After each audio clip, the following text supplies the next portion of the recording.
एक तो last class में हमने फ्लक्स किया, अब मैं उस फ्लक्स को थोड़ा सा चेंज करूंगा और उसमें क्वेश्चन डालूंगा, जरा आप मुझे बताना क्या क्या चीजें। अब ये एक शीट है, देखो ये शीट है, इस शीट पे एक चार्ज है, पॉजिटिव चार्ज। हाँ जी, इनफाइनाइट शीट। इनफाइनाइट शीट का मतलब पता क्या होता है कि इसकी लेंथ मायने नहीं रखती, लेंथ, हाँ लेंथ ब्रेथ का हम ध्यान नहीं दे रहे, बस हम कह रहे हैं शीट है जिसपे चार्ज डेंसिटी कितनी है, सिग्मा। इसपे चार्ज डेंसिटी कितनी है, सिग्मा।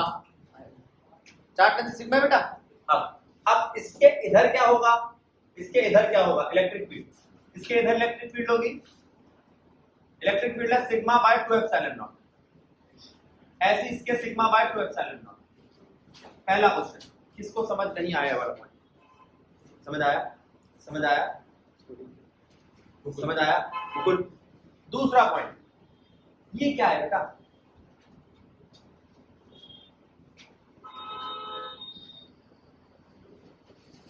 पॉजिटिव सिग्मा से दो तरीके की फील्ड लाइंस निकल रही, ऐसी और ऐसी। नेगेटिव से ऐसी और ऐसी। ठीक, किसके समझ नहीं आ रहा ये बात कि ये दोनों एक जैसी है, जुड़ेंगी। वो उधर जा रही है, ये इधर आ रही है। ठीक है, बात ठीक है, क्लियर? अंशिता, अंशिता अब जो ये इलाका है, इस इलाके में अगर मैं इसको थोड़ा पीछे ले जाऊं तो दोनों कैसी लग रही है, सेम क्या ऑपोजिट? ऑपोजिट, शाबाश। ऑपोजिट का मतलब सप्रेस, मतलब सिग्मा बाय, अगर मैं इसको सिग्मा 1 कहता हूं, इसको सिग्मा 2 कहता हूं, तो प्लस का sigma 1 by 2 epsilon naught minus sigma, minus of minus का सिग्मा 2 बाय 2 एप्सिलॉन नॉट। ये माइनस साइन आया उसके चार्ज की वजह से, और ये माइनस साइन आया उसकी डायरेक्शन की वजह से। किसके समझ नहीं आया? आयु समझ में आया? अब इसको थोड़ा और आगे ले जाओ, प्लस का sigma 1 by 2 epsilon naught minus, अच्छा इसमें पहले माइनस आएगा, उससे क्या फर्क पड़ता है, बता दो। जवाब आया? इस वाले में क्या आएगा, sigma 1 by 2 epsilon naught, direction कैसी है, सेम, प्लस माइनस का सिग्मा 2 बाय, अब बताओ बात ठीक है या गलत, पहले बताओ आप। ठीक है, ठीक है, गलत है, गलत है। या तो आप डायरेक्शन ले लो या प्लस माइनस ले लो, वेक्टर भी लगा दिया और उसकी डायरेक्शन भी ले ली तो जवाब गलत है। समझे? अभी तक सब सही लग रहा था? वेक्टर मत लगाओ, या तो डायरेक्शन के मामले मत लगाओ, ठीक है, या उसका प्लस माइनस की डायरेक्शन मत लगाओ, प्लस माइनस की डायरेक्शन भी बना रहे हो तुम। अब दोबारा एक बार इसको दोबारा देखेंगे हम। अब एक बात इस पे ध्यान दो, माइनस है,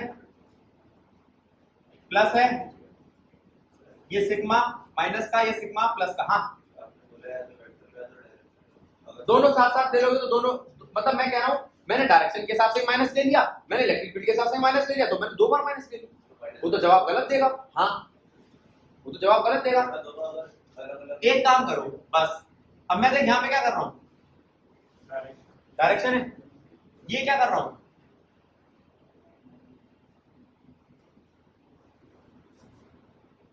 यहां पर भी ले रहा है और यहां पे दे रहा है, डायरेक्शन है, और यहां पे ये छोड़ रहा है।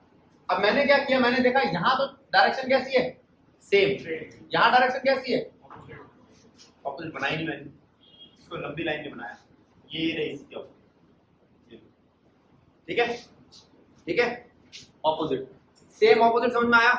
दूसरा चलिए सेम उसमें भी रहेगा ना सर, पॉजिटिव वाली जो, हाँ, अब इसमें देखो ऑपोजिट, ऑपोजिट में क्या करेगा, कैंसिल, मतलब sigma by 2 epsilon naught minus का plus sigma by 2 epsilon naught, तो तुमको कभी यहाँ पे प्लस कर रहे हो, यहाँ पे प्लस कर रहे हो, यहाँ पे प्लस कर रहे हो, लेकिन इस प्लस माइनस की डायरेक्शन की वजह से ये माइनस हो रहा है, हम तो ऐड ही कर रहे हैं, बीच वाले में क्या कर रहे हैं, सब्ट्रैक्ट,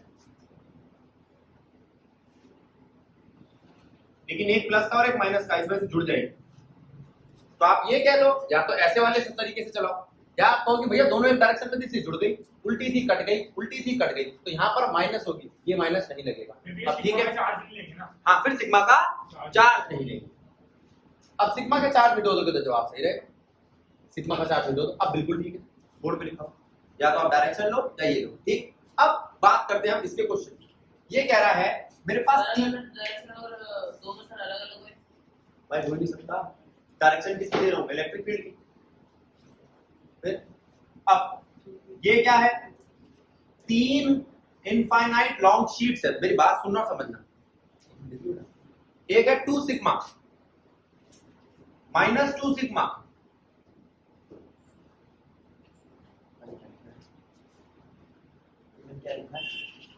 प्लस सिग्मा, देख लेंगे कहीं गलती से माइनस ना, समझे। अब वो जो क्वेश्चन के बताओ, पहली बात तो ये कि यहाँ पे रीजन ढूंढो, कौन कौन से रीजन है। पहला रीजन, दूसरा रीजन, तीसरा रीजन, चौथा रीजन। एक ही टाइप की क्या बेटा, एक पॉजिटिव एक नेगेटिव एक पॉजिटिव। अच्छा, यहाँ पर हमने क्या लिया था, ये घिया चने की दाल की शीट, ये राजमा। अरे मटेरियल की बात कर रहे हैं हम, अब तक इसमें हमने मटेरियल की बात क्या करी है। हाँ, ये कह सकता है कि भैया एप्सिलॉन नॉट क्या है। हाँ, एप्सिलॉन नॉट सब में एप्सिलॉन नॉट लगा दो। हाँ ठीक है, ये वाली बात सही है, ये सही चीज पूछ रहा है। ये कह रहा है भैया नीचे एप्सिलॉन एम तो नहीं लगाना किसी में, ये बहुत इंपॉर्टेंट है। अगर एप्सिलॉन एम लगेगा तो उसका के बदलेगा। हाँ, इसको ही बनाते हैं अभी। चलो अच्छी बात, एक पूछते पूछते हाँ, 2 मटेरियल या 2 मीडियम अब बनाता हूँ। पहले बताओ, ये बात समझ में, 1 2 3 4 रीजन है, जिसमें पूछे वो बता दो। अब वो पूछता सीधा सीधा नहीं है, पहली रीजन बता दो, ऐसे पूछे तो अच्छा बच्चा ना बन जाए।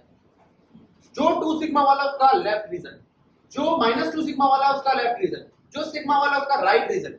लेकिन क्या आपको समझ में नहीं आ रहा? ये तो बहुत आसान सी इंग्लिश है, ठीक है। मैं एक बार फिर भी क्वेश्चन रीड कर दूंगा, अभी है चलो कोई बात नहीं। ये समझ में आया? तो उसने कहा भैया इसका लेफ्ट रीजन, इसका लेफ्ट रीजन, या यूं भी कह सकता है इसका राइट रीजन, जो मर्जी पूछे। अब आपको करना क्या है, अब आपको डायरेक्शन बनानी है। क्या उसको देख के इसकी डायरेक्शन बना सकते हो? बनाओ, बस ध्यान रखना वहां पर सिर्फ सिग्मा 1 सिग्मा 2 थे, यहाँ है 2 सिग्मा सिग्मा, तो वैल्यू दे सकता है। अच्छा, इस क्वेश्चन को भी मुश्किल करने के लिए क्या कर देगा, वो उठा के वैल्यू रख देगा। एक चार्ज प्लेट है जिसकी चार्ज डेंसिटी 2 × 10⁻3, ठीक है, कूलम पर मीटर स्क्वायर है। आप कहोगे ओ भैया हमने तो ये पढ़ा था, आपने आधा ना बताया था, इन्होंने वैल्यू दी थी, क्या लेना देना। ठीक है, जल्दी से इसको पढ़ो, फिर मैं भी डायरेक्शन बनाता हूँ। देखो बैलेंस करा दो, देखना बेटा जरा। अब मैं आपसे बात कर रहा हूं किस चीज की, इसकी इलेक्ट्रिक फील्ड लाइंस की। ये ग्रीन कलर से मैंने इसकी इलेक्ट्रिक फील्ड लाइन बना दी, दिख रही है बेटा? देखो देखनी तो पड़ेगी, हमने पैसे बर्बाद करे मार करके।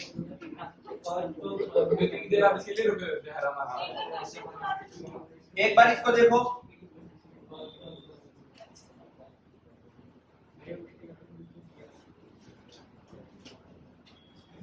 ठीक, बात को समझना। तीसरा,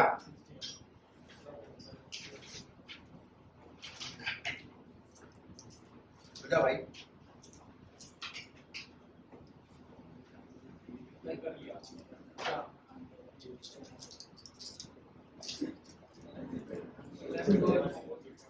अब इस वाले क्वेश्चन को देखो, इस वाले पार्ट को देखो बेटा, थर्ड पार्ट। मैं आपसे पूछ रहा हूँ ये हो क्या रहा है बेटा, आवाज नहीं। एक है आपका पार्ट 1 जिसमें +2 सिग्मा है, इसको ग्रीन लाइन से दिखाएगा। अब ग्रीन लाइन वाला मतलब कैसा है, ये electric field lines outward direction में बाहर निकल रही है। कैसी है, कैसी है? तो ये बाहर निकल रही है, ये ब्लू वाली अंदर आ रही है, और रेड वाली वो भी बाहर जा रही है। अब मैं आपसे सिर्फ ये पूछूंगा किस रीजन में जुड़ रही है और किस रीजन में घट रही है। आ जाओ, इस रीजन की बात कर रहे हैं, फर्स्ट रीजन में। फर्स्ट रीजन में क्या ये सिग्मा बाय 2 एप्सिलॉन नॉट है, रेड वाला। सेकंड में भी सिग्मा बाय 2 एप्सिलॉन नॉट है, थर्ड में भी सिग्मा बाय 2 एप्सिलॉन नॉट है, फोर्थ में भी सिग्मा बाय 2 एप्सिलॉन नॉट है। क्या मैग्नीट्यूड चेंज हो रहा है ना? अब ब्लू वाला माइनस का 2 sigma by 2 epsilon naught, minus का 2 sigma by 2 epsilon naught minus का 2 सिग्मा बाय 2 एप्सिलॉन नॉट। अब आप एक काम करो, या तो चारों को जोड़ दो, सिंपल।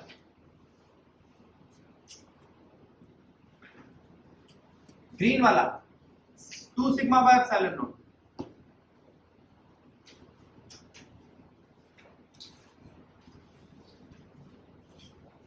या तो इनको ऐसे जोड़ दो या इनकी डायरेक्शन पकड़ो। क्या पकड़ो? अब डायरेक्शन पकड़ लो। इस वाले रीजन में ये पूरे कट रहे हैं। ये कट रहे हैं, ये जुड़ रहा है, बस दोनों सेम डायरेक्शन की वजह से कट रहे हैं। अब मुझे नहीं पता कि ग्रीन वाला और ब्लू वाला सेम मैग्नीट्यूड क्या, हाँ तो गए समझ में आया। अब अगर मैं इस वाले रीजन की बात करूं, इस रीजन की, तो दिख रहा है आपको मैंने रेड वाली की डायरेक्शन नहीं बनाई, देखना। अब बोलो जुड़ रहे हैं या कट रहे हैं? बार बार यही हो रहा है ना, हो गया। अब क्वेश्चन को समझो बेटा, एक बार रुक जाओ, बोलो। चलो एक बात बताओ, ये क्या लिखा है? Positive negative. पॉजिटिव 2 सिग्मा लिखा है, पॉजिटिव 2 सिग्मा कैसी इलेक्ट्रिक फील्ड लाइंस बनाएगा? बाहर निकलती हुई। नेगेटिव 2 सिग्मा कैसी इलेक्ट्रिक फील्ड लाइंस बनाएगा? पॉजिटिव सिग्मा कैसी इलेक्ट्रिक फील्ड लाइंस बनाएगा? बाहर निकलते। पॉजिटिव है ना, बाहर निकल रही है। इसकी देख हमेशा बाहर निकली है, बाहर तो इसी से निकलेगी। एक चीज और ले लो, रेड वाला सिर्फ इसी से बाहर निकलेगा, रेड से, सबसे बाहर थोड़ी निकलेगा। ब्लू वाला सिर्फ इसी से बाहर निकलेगा, ब्लू से। और ग्रीन वाला सिर्फ ग्रीन इससे बाहर निकलेगा, ग्रीन से। अब बोल, तू सोच रही है कि कभी बाहर निकल रहा है कभी अंदर एंटर कर रहा है। ग्रीन वाला तो ग्रीन से बाहर निकलेगा ना, ब्लू वाला ब्लू से अंदर आएगा। ब्लू वाला अंदर क्यों आ रहा है? क्योंकि माइनस का है और ये प्लस का है, इसलिए ये बाहर निकल रहा है। बता क्या दिक्कत है? बोल। नीचे चार्ज डेंसिटी लिखी है, चार्ज नहीं।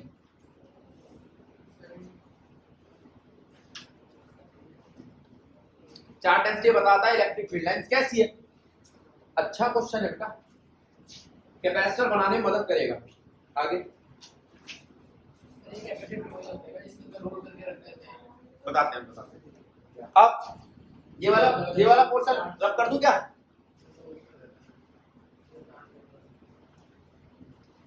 बात कर रहे हैं एनसीईआरटी के एग्जांपल्स की, लेसन नंबर 1 के। अब जरा सुनो क्या बोल रहे हैं, बोल बेटा। How can you charge a metal sphere positively without touching it? आप कैसे चार्ज कर सकते हो एक मेटल के स्फीयर को बिना उसे छुए? By induction. आंसर क्या है? By induction. बाय उसको बोले परमानेंटली आया। By induction. आओ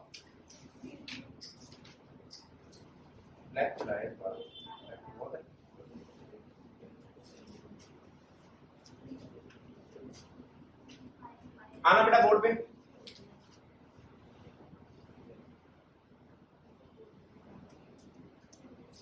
बाय इंडक्शन। पहले तो मुझे बताओ इंडक्शन का मतलब क्या होता है? ये रहा आपका स्फीयर, ठीक है, इसके ऊपर पॉजिटिव चार्ज है पहले से। बेटा चार्ज कौन सा देना, तो चार्ज बताया या सिर्फ बोला चार्ज कर सकते हैं? पॉजिटिव नेगेटिव तो नहीं बोला, पॉजिटिव। चलो अब इसको ये मैं एक नेगेटिव चार्ज आया,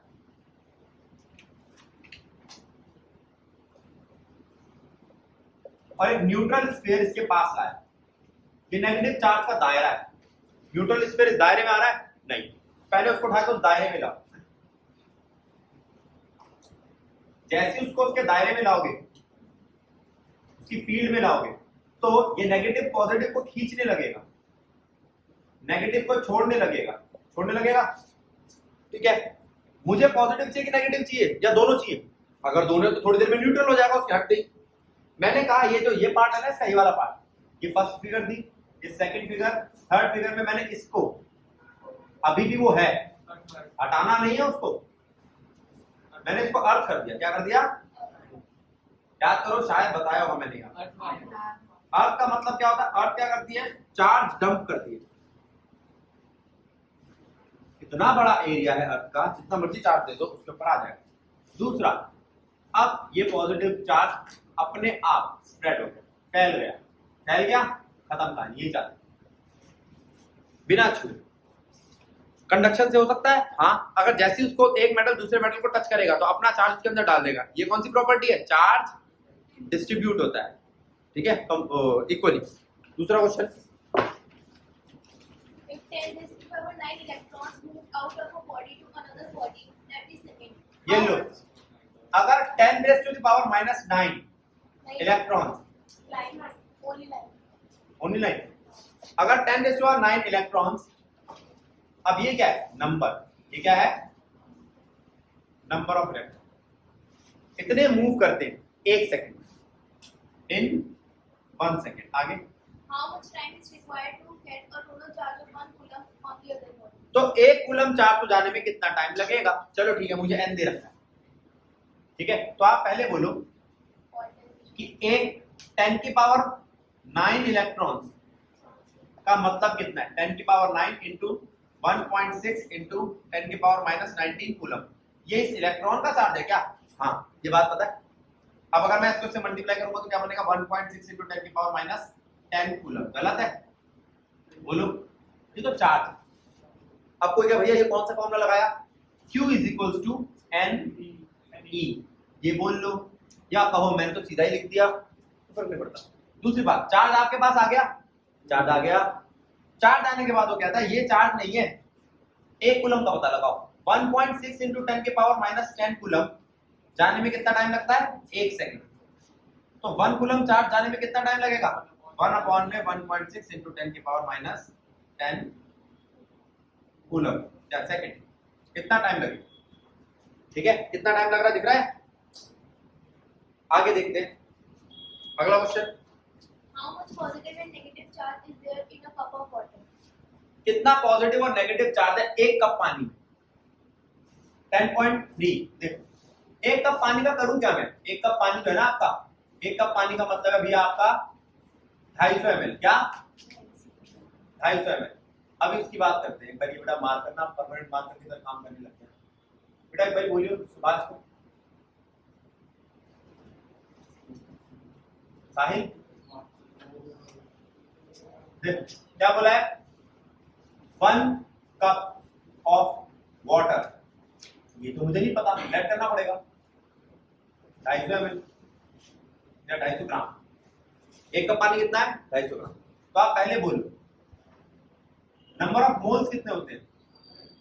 given mass upon molecular mass. Given mass कितना है? 250 ग्राम। और मॉलिक्यूलर मास कितना है? 18। क्या नंबर ऑफ मोल्स आ जाएंगे? वो क्या कह रहा है? इतने में कितना चार्ज है, यही पूछा ना उसने। How much Positive and negative charge is there in a 1 cup of water. ठीक है, पहले आप इसको समझो। ये क्या वाटर क्या है? Water is H2O। H2O के पास कितने इलेक्ट्रॉन है और कितने प्रोटॉन है? हाइड्रोजन के पास 1 इलेक्ट्रॉन होता है, पता है, और 1 ही प्रोटॉन होता है। बात ठीक है। ऑक्सीजन के पास कितने होते हैं? 8 इलेक्ट्रॉन 8 प्रोटॉन। जोड़ना कितने हुए? गलत है।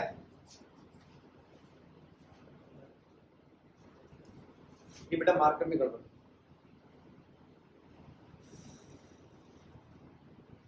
ग्रीन वाले मार्कर, बस ग्रीन वाला।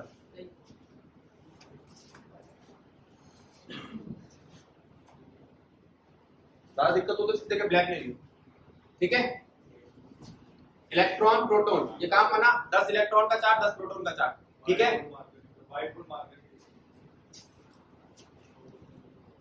अब बेटा बोर्ड पे ध्यान दो। एग्जांपल 2 है ना बेटा, ये तीसरा एग्जांपल, ठीक है। अब मैं ये कह रहा हूं आपसे, 1 कप पानी था, 250 ग्राम था, नंबर ऑफ मोल्स निकाले, पानी को इस तरीके से तोड़ा, उसमें इलेक्ट्रॉन कितने, उसमें प्रोटॉन कितने पता चल गया क्या? नंबर ऑफ मॉलिक्यूल्स की बात। अब मैं आपसे कह रहा हूं, मुझे इलेक्ट्रॉन प्रोटॉन पता चला किसमें? एक मॉलिक्यूल में। किसमें? अब एक मॉलिक्यूल में नंबर ऑफ इलेक्ट्रॉन्स भैया वो सही है। एक मॉलिक्यूल में नंबर ऑफ इलेक्ट्रॉन्स कितने हैं? एक मॉलिक्यूल में कितने इलेक्ट्रॉन हैं? 10। तो एक मोल में कितने होंगे? अब आपको पता होना चाहिए एक मोल का मतलब क्या है।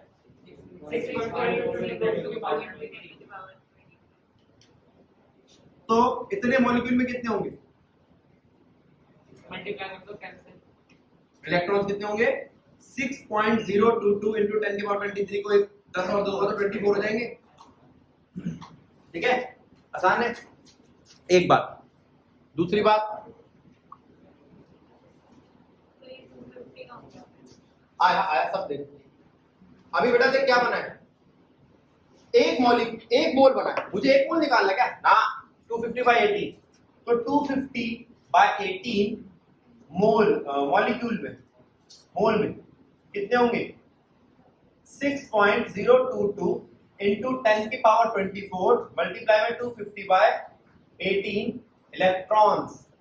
अच्छा, इतने इलेक्ट्रॉन तो प्रोटॉन भी इतने ही होंगे। तो तुम्हारे पास नंबर ऑफ इलेक्ट्रॉन्स कितने हैं? Number of electrons,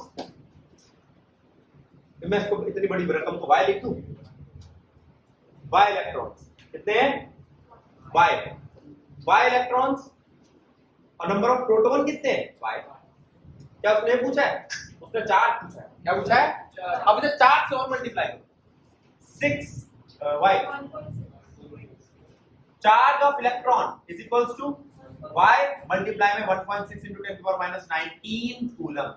charge of proton is equals to y multiply में दिस। गलत है क्या? बोलो। ये बात समझ में आई? थोड़ा क्वेश्चन लंबा, क्वेश्चन में कुछ नहीं है, क्वेश्चन आसान है, लंबा है, लेंथी है। तो किसके अंदर क्या लग गया? थोड़ी सी केमिस्ट्री लग गई आपकी, वो स्टोइकियोमेट्री, मूल कांसेप्ट वगैरह। इसके बाद बातें नहीं, ये हो गया 10.3। 10.4 एग्जांपल नंबर 10.4 सुनो क्या कह रही है, बोल बेटा। Coulomb's law for electrostatic force between 2 point charges. एक minute. Coulomb's law for electrostatic force between 2 point charges and Newton's law of gravitational force between two stationary point masses both have inverse square dependence on the distance between the charges and the masses respectively. A. Compare the strength of these forces by determining the ratio of their magnitudes. तो आप compare करोगे इनकी strength, कर लेंगे, कोई बड़ी बात नहीं है। किसके लिए?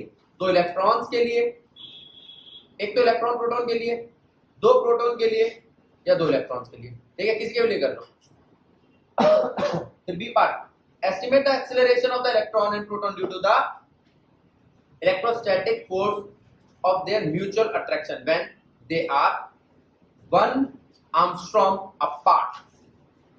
तो यहां पे आपको थोड़ा सा ज्ञान होना चाहिए इनके बारे में, मास पता होना चाहिए, चार्ज पता होना चाहिए, वगैरह वगैरह।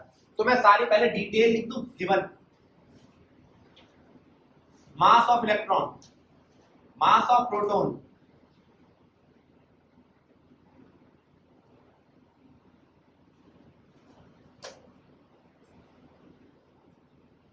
चार्ज ऑफ इलेक्ट्रॉन,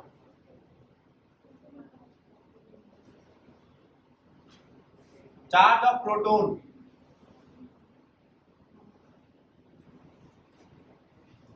बोलो। मास है, चार्ज है, अब इलेक्ट्रोस्टैटिक फोर्स और आर भी क्या, डिस्टेंस, दोनों के लिए की डिस्टेंस है 1 आर्मस्ट्रॉन्ग 10 की पावर -10 मीटर। अब फोर्स इलेक्ट्रोस्टैटिक के का मतलब जानते हो, 9 into 10 की पावर 9 न्यूटन मीटर स्क्वायर पर कूलम स्क्वायर। Q1 या QE QP by R square, और gravitational force K ME MP by R square. ये किसके बीच में? यह इलेक्ट्रॉन प्रोटॉन के बीच में। और अगर मैं आपसे बात करूं प्रोटॉन प्रोटॉन के बीच में, तो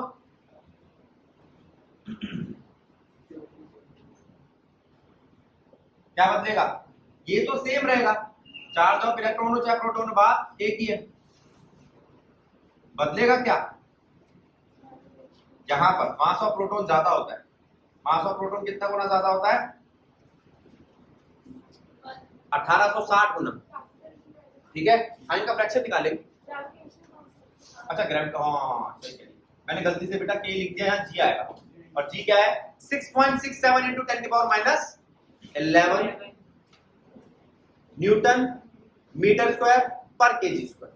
ठीक, तो यहां से निकल जाएगा। जल्दी से इस क्वेश्चन को ध्यान दो, फिर आगे बढ़े। जल्दी से ध्यान दो। अब देखो, अब इसके बाद बारी आती है, ये बात समझा दी, ये वाले क्वेश्चन को यहां तक बता दिया। अब इस पे ध्यान दो, देखना। मैं बात कर रहा हूं किस चीज की? यहां पर आपने एनर्जीज की रेशो निकाल ली, ठीक है, और फोर्सेस की। आगे क्या बोलता है? Estimate acceleration of electron and proton. अरे क्या दिक्कत है? ये लो, फोर्स क्या है भाई? देखो, फोर्स है mass into acceleration, mass of electron into acceleration. ठीक है, और यहां पर मैं फोर्स क्या लूं? फोर्स आप ले सकते हो G mass of electron upon R square, उसको इससे इक्वेट कर दो 1 के चार्ज ऑफ इलेक्ट्रॉन या चार्ज ऑफ प्रोटॉन, उससे तो कोई फर्क ही नहीं पड़ता, upon R square divide by mass of proton ले लो, मास ऑफ इलेक्ट्रॉन ले लो, उनके एक्सेलरेशंस आ जाएंगे कंपेयर करने से। ठीक है, एक पार्ट बेटा उसका भी था एनर्जी वाला, ठीक है, वो है ही है, चलो कोई बात नहीं। पांचवा क्वेश्चन क्या है? Question number 5। ये मैंने आपसे बात कर रखी है कि मान लो ये एक चार्ज कैरिंग मेटेलिक स्फीयर है ए, उसके ऊपर चार्ज है। बेटा आप ना क्वेश्चन रीड कर लो, मैं क्वेश्चन का मतलब बता रहा हूं। उसके साथ में मैं एक न्यूट्रल चार्ज रखता हूं बी पे भी चार्ज है। मैं ऐसे बता रहा हूं, ये Q है, ये Q/2 है, और ये डिस्टेंस 10 सेंटीमीटर है। आसान है, आ जाओ। क्या इसके बीच की फोर्स निकल जाएगी? पकड़ना, F K Q/2 R square. बोलो, अब मैं दूसरी फोर्स निकाल रहा हूं, न्यू फोर्स। अब मैंने इसको टच कर दिया एक न्यूट्रल के साथ, जो उसका आधा चार्ज ले गया, जो सेम साइज का है ए और बी से। ये बार बार ये सेम साइज क्यों बोलता है? तभी आधा बांटेगा, साइज सेम नहीं हो तो आधा नहीं बांटेगा। न्यूट्रल ए के साथ न्यूट्रल सी टच किया है, बस। अब इसमें ये ए डैश है, ये बी डैश है। ए डैश कौन है? Q/2। बी डैश कौन है? Q/4। Q/2 Q/4। डिस्टेंस भी आधा कर दिया 5 सेंटीमीटर, डिस्टेंस भी आधा कर दिया 5 सेंटीमीटर। तो अब क्या करें? लगाओ हिसाब किताब नई फोर्स का। F new is equals to K Q/2 Q/4 और इसका भी हाफ 5 का स्क्वायर। ठीक है, अब यहां क्या था? K Q square by 2 R square, और यहाँ R का भी हाफ हुआ है, तो कितना हो जाएगा? K Q स्क्वायर तो अब भी है, 2 और 4 8 आ गया। कितना आ गया? 8। और यहाँ पर R स्क्वायर तो है बाय 4, काटोगे तो कितना आएगा? 2। तो आप कह सकते हो पहली फोर्स का हाफ है। अब जो F न्यू, बोलो, चेक कर लेना कोई कैलकुलेशन मिस्टेक की हो। सर यहाँ पे Q/2 ही है, वो Q/2 है, Q/2 है ये, मतलब ये जो Q/4 है ना, Q/2 है। मैं चेक कर लेता हूँ। सही है भैया, ये आपने कैसे किया? ऊपर कहीं ऐसा लिखा है Q/2 समथिंग? बेटा ऊपर ऐसा तो लिखा नहीं। एक को Q लिया, एक को Q डैश लिया इसने, हमने इस तरीके से ले लिया, इसने Q और Q डैश लिया, कोई फर्क नहीं पड़ता। आप क्वेश्चन समझ गए? मैंने क्वेश्चन के ऊपर की लैंग्वेज नहीं पढ़ी। फोर्स सेम तब आएगी जब मैं उसे Q ही ले लूं। अगर मैं इसे Q ले लेता ना, Q, तो फोर्स सेम आ जाती। मान ले मैं इसको Q लेता, इसको नहीं, इसको, इसको क्यू लेता तो ये आधा आधा पड़ता, और अगर आधा आधा पड़ता तो फिर बी डैश Q/2 हो जाता, फिर ऐसे करके सेम। ठीक है, वो देख लेना अपने आप कैलकुलेशन। ठीक।